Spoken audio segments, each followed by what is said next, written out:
Hey everyone, it's Peter Cole, and in this video I'm talking about the reference for calibration software made by Sonarworks. So one of the things I've always struggled with in my entire music producing career is spending all my time getting a mix that sounds really good within the walls of my own studio, only to find that when I take the mix out and play it in a different room with different walls and a different sound system, it doesn't sound the same. Often it sounds crappy, to be honest. And the reason for that is that when you are in your own studio, you are not just hearing the sound that's coming out of your speakers, but that sound is getting influenced by the sound of your room. So what do I mean by that? Well, if your room, for example, is amplifying certain frequencies, like let's say a low end frequency, the bass content, let's say in your room, that frequency is getting amplified. So when you hear the sound that's coming out of your speakers, you're going to think, wow, that bass is too loud, so I'm going to turn it down. You're turning it down within the mix. You're hearing the sound in the room, but you're turning the volume down in the mix. So then when you go and play that same piece of music in a different room that maybe doesn't have that same frequency problem, now the bass content is lower because you lowered it in the mix, and now it will likely sound thin, right? Because when you lower the bass, it gets thin. And of course, the same thing can happen in the mid-range and in the higher frequencies. You might have a room that's sucking up a lot of the high frequencies, and so you're not hearing it. You're not hearing those high frequencies when they come out of your speakers. So you're going to crank it up. You're going to crank up the high end, and now when you play it back in a different system, it might sound really like brittle and thin because you've cranked the hell out of the high end. So that's where acoustic treatment, which is a whole separate video and is frankly the starting point, because this software is not going to fix the sound of your room. So everything I just described there, it's not going to fix the sound of your room. You have to work to get your room as flat in terms of frequency response, right? So you don't want a lot of bass frequencies that are super high, and you don't want a lot of high end that's getting absorbed and making it sound dull. You want to try to get as flat of a frequency response across the whole spectrum. That's not easy to do, but that's a whole separate project. And I have a link to that video that I've done talking about that in the description of this video, which you should definitely check out. And in that video, I talk about my approach to the acoustic treatment for my studio that I did before I even got this software. And that includes building acoustic panels and bass traps to absorb those low-end frequencies, as well as the mid-range and high frequencies. So be sure to check that out first, because you want to start there. Get your room sounding as good, and by good I mean with that flat frequency response, not a lot of bumps or decreases, right? You want it as flat as possible. And then after you do that, to check your work, that's where this software comes in, right? So it's not going to fix the sound of your room. What this software does is, first, it measures your room and it spits out basically analysis of all those peaks and troughs, right? So it's going to detect, oh, you have a big bump in this certain frequency and you have a decrease in these other frequencies. So the first thing it does is it analyzes your room and lets you know how off you are from that flat frequency response that we're all looking for. That's step one. And it takes you through a whole exercise of doing that. It takes about 20 minutes. You install the software. You use the mic that comes with the software.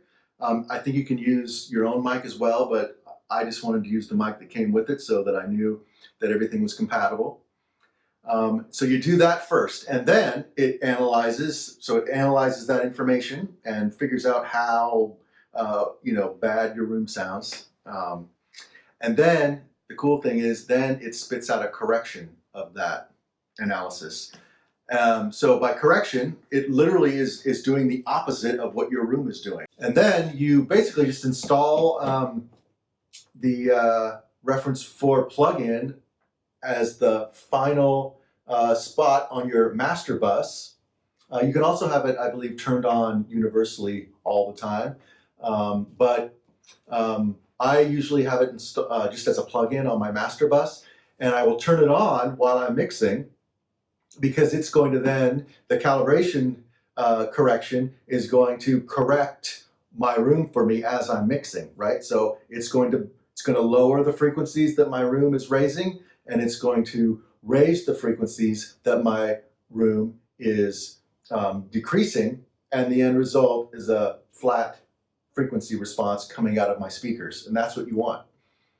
Of course, the very important thing is right before you're ready to do your final mix down, you want to turn the software off, because you don't want that software influence, that correction influence, to be on your final mix, because again, it's the correction that this software is doing is just for your room. It's not going to be for every room that you play it in. So that's the gist of how it works. I found it to be awesome. It was super easy to set up, super easy to run through. The software is very easy to understand, step by step. It's kind of a magical experience, to be honest. I hope I don't sound kind of cheesy saying that, but I kind of nerd out on data and analytics and nerdy math stuff. So when I was able to see the output of what my room sounded like, and you know what I was up against in terms of my mixing challenges, being able to see that gave me a lot of comfort, frankly. Like, oh, okay, now I can kind of see what my room is doing, and I can be aware of that while I'm mixing. But even better, of course, this software provides the correction for me, at least while I'm mixing. So after you install the Reference 4 software, the first step is to measure your speakers. And essentially what you'll be doing through this exercise is also measuring and analyzing the sound of your room. So first we click on the Measure Your Speakers. It takes you through a checklist of things you want to make sure is set up. For example, make sure that you've got phantom power turned on, and make sure that your sample rate is set to 44K. Then on to step 2, you register your microphone ID. So my package came with a Sonarworks microphone, and you enter the ID there. It's going to walk you through how to position the microphone. So as you can see here, there's a certain way you want to make sure your microphone is pointed in certain situations, and it's going to explain all that in the tutorial, which is really helpful. And for the most part, you're going to be measuring from where you are, your listening position when you're mixing, right? So it's just reminding you to be in the position that you mix at. Don't, sit across the room, because you won't be mixing across the room. And after all the measuring has been done, the Reference 4 software takes all that data, which is essentially an analysis of what your speakers inside your room sound like, and it gives you the results. And in my case, using my Focal Shape 65 speakers in my room, I have a frequency response that looks like this. Once again, the ideal is a flat all the way across the board, right?